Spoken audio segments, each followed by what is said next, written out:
ating nadinig at napanood na sinabi niyang, in this bloodbath, in this bludgeoning, I will be blooded but unbowed.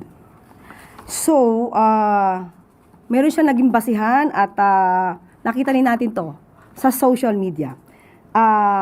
Mula kay William Ernest Henley ng Invictus. So, kinatuwa natin na sa ngayon ay may nagiging basihan na si Vice Presidente ng kanyang mga sinasabi. Well, anyway, feeling niya na bloodbath ito at alam naman natin na ito ang kanyang hiniling. Siya mismo ang nagnanais ng isang bloodbath.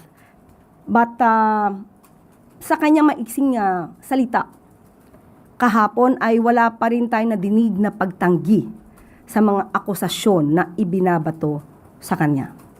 At hinahayaan na lamang niya ang abogado niya at ito naman ay malamang na kanilang strategy. At hindi pa naman talaga kinakailangan ang presensya ng Vice Presidente sa nasabing hearing kahapon.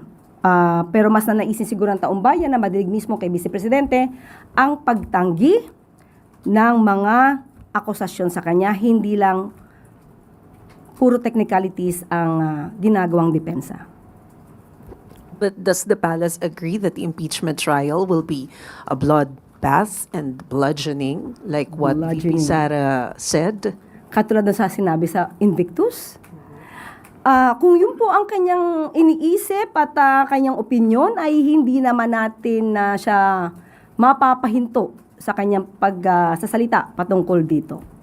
At magiging madugo talaga to kung hindi makikita ng taong bayan ang katotohanan.